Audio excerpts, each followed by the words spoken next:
katanya bocornya sangat halus. Tim setan medsos geng Solo alias buzzer Raja Jawa palsu selama seminggu terakhir ini mengadakan meeting maraton. Nah, kan dari sini aja dibuka dengan informasi betapa seriusnya geng Solo ya untuk menuju mencapai tujuan-tujuan jahatnya ya. Tempatnya di salah satu hotel yang lokasi tak jauh-jauh dari lokasi Fufu Papa dipergoki sedang teler. Nah loh, setelah burung wartawan pasti tahu. Ini emang sempat jadi gosip yang hangat dan lumayan kencang. Fufu Papa katanya dipergoki sedang teler karena sabu. Tapi karena Fufu Papa adalah orang yang dianggap sangat terhormat, maka polisi tak berani berkutik dan kemudian pelan-pelan isu ini lenyap ya. Dengar-dengar di sana ada lembaran kertas merah gambar Soekarno berkoper-koper. Wah, kalau saya nggak mau tuh. Kalau ada Soekarno plus Hatta saya mau. Kalau Soekarno doang apa?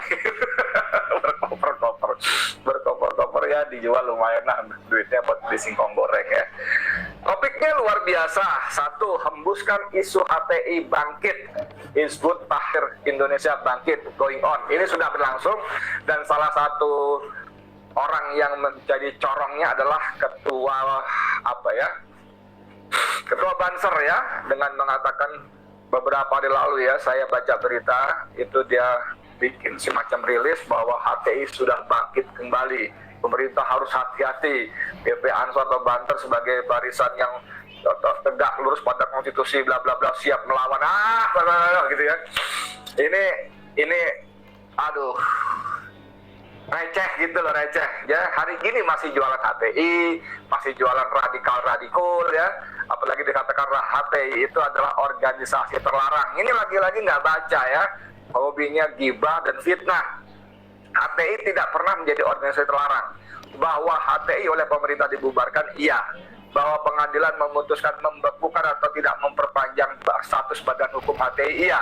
Tapi tidak ada satu kalimat pun dalam amar putusan hakim yang menyatakan HTI organisasi terlarang. Nah, ya.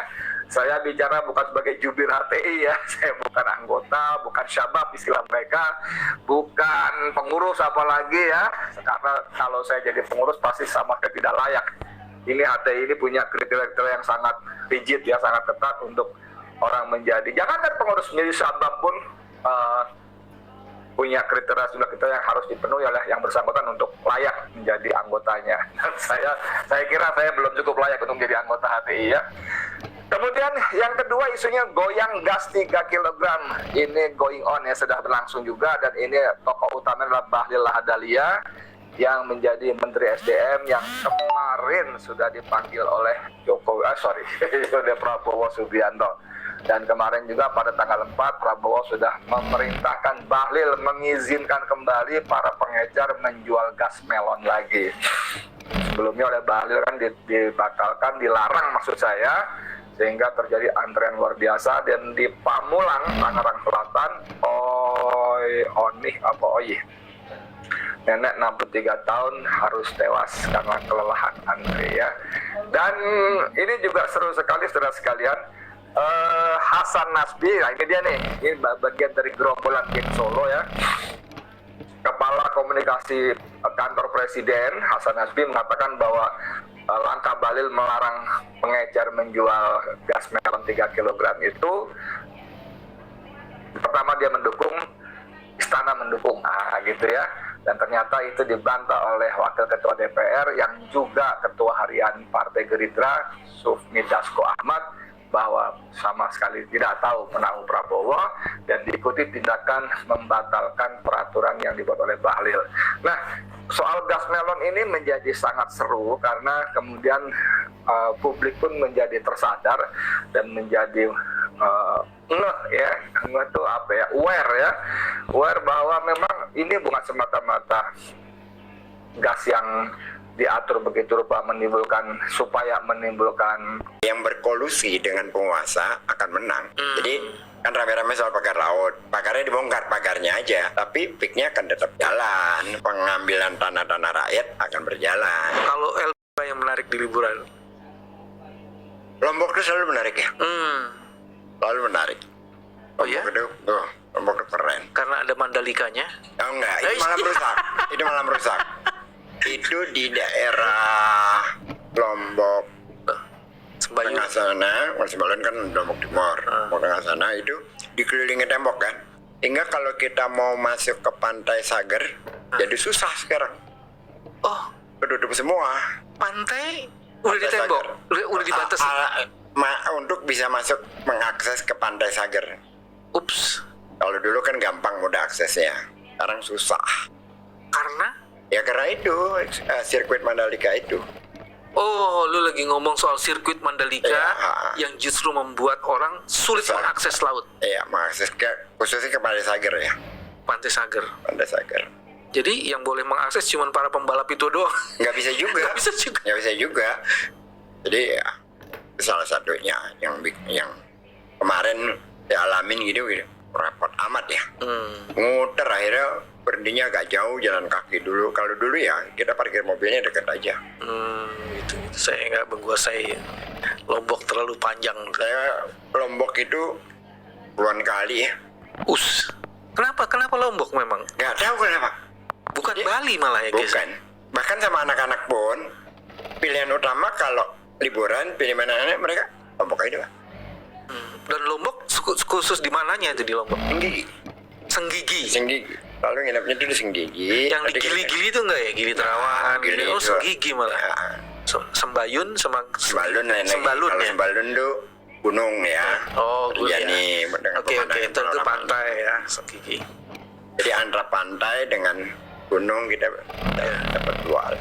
Dan nggak macet. Nggak macet, nggak bising gitu. Benar-benar buat liburan. Tapi saya setengah tahun yang lalu waktu saya ke daerah sekitar Mandalika, cuma tidak di Mandalikanya, cuma naik ke atas sedikit tuh, turis udah mulai banyak banget di situ. Banyak di daerah Kuta sana. Kalau pembangunan cottage udah banyak banget. Banyak. Jadi NTB sekarang tingkatannya udah nggak kayak dulu lagi. Kenapa?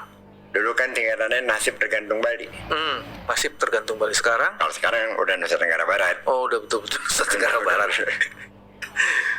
Kalau ketemu di NTB, guys akan selalu ke sana. Nah, kebetulan ini saya ingat begitu ngomong laut, saya ingat ada pernyataan guys yang banyak mengganggu orang karena orang tidak paham kenapa pernyataan itu keluar.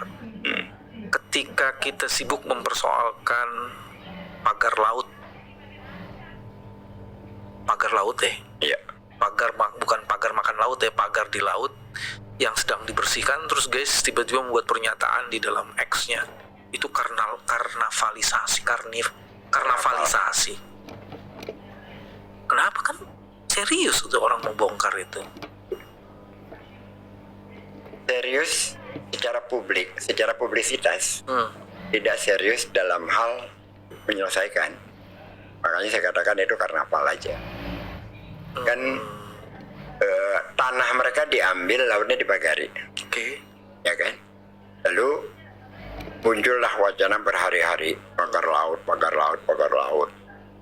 Dan tidak ada satupun pejabat yang mengatakan yang luar biasa. Setelah Presiden Prabowo mengetahui permasalahan tersebut, Presiden Prabowo langsung mengambil tindakan cepat, tindakan tegas agar pemerintah dapat menyelesaikan masalah gas ini dapat selesai dalam waktu 24 jam. Saya tidak main-main ini. Kalau main-main, saya akan tidak. Dan saat ini terdapat kabar gembira untuk para pengguna LPG 3 kilo karena saat ini Presiden Prabowo telah menginstruksikan kepada seluruh pengecer dapat menjual kembali LPG 3 kilo ke masyarakat. Setelah komunikasi dengan Presiden kemudian telah menginstruksikan kepada SDM untuk per hari ini mengaktifkan kembali pengecer-pengecer yang ada untuk berjualan seperti biasa. Iya, perlu kami sampaikan terlebih dahulu sebelumnya. Seperti ini parahnya kondisi di lapangan pada saat LPG 3 kilo untuk sementara waktu tidak diperbolehkan dijual oleh pengecer. Saat ini kebijakan pemerintah emang pada menterinya pada rata rata-rata nyusahin rakyat. Lo lihat aja nih rakyat ngantri, udah ngantri panjang, dapatnya cuma satu. Tuh macet gara-gara ngantri di pangkalan. Rakyat lo tuh banyak, 275 juta. Kalau nggak ada pengecernya susah lah beli di pangkalan semua. Banget lo. Ini ada tapi kita nggak boleh beli ya. Buat apa ya? Ya. Ini kita ada tapi kita nggak boleh beli, Pak. Bagaimana, Pak? Nggak apa-apa. Intinya, iya. Udah punya orang. Punya orang. Punya orang punya siapa, Bu? Punya orang punya siapa? Kita mau beli, Bu. Iya, Presiden Prabowo setelah melihat kondisi ini langsung memerintahkan kepada Menteri Energi dan SDM Bahlil agar langsung sidak ke lapangan dan menyelesaikan permasalahan tersebut. Oke, berarti yang sekarang pengencer yang tadinya itu kan saudara-saudara kita ini kan baik-baik juga. Tapi untuk kita hindari jangan sampai ada oknum yang salah menggunakan, harganya itu pasti jangan sampai rakyat mendapat harga yang mahal. Maksudnya itu. Gak apa-apa nanti bapak pengencer berapa di sini? Pengencer? Ya. Di sekitar sini? Ya, sekitar sini. Nah, 20 itu sekarang Bapak kasih suplai ya? Enggak, sekarang mulai hari ini kasih aja mereka suplai. Kurang ke Bapak sih ya, Pak? 5. Tapi nanti Pertamina akan menjadikan itu mereka menjadi sub pangkalan. Jadi Bapak pangkalan utamanya, nanti pengencer itu subnya dari Bapak. Nah, nanti kita kasih mereka IT juga, supaya bisa kontrol ya. Harganya berapa nih Bapak? 16 Pak. 16.000. Iya. Iya benar. 16.000. Makanya sekarang kenapa kita buat begini Pak? Ada sebagian laporan harga di tingkat KM itu sampai dengan 25.000. Ya. Kan? Sampai ada yang kan kasihan kan Pak ya? Wah, luar biasa ya. Dan baru saja beberapa jam yang lalu sudah ada keterangan resmi dari pemerintah bahwa saat ini LPG 3 kilo sudah dapat dijual kembali oleh pengecer. DPR RI sudah berkomunikasi dengan Presiden sejak semalam dan bahwa kemudian ada keinginan dari Kementerian SDM itu untuk menertibkan harga di pengecer supaya tidak mahal di masyarakat.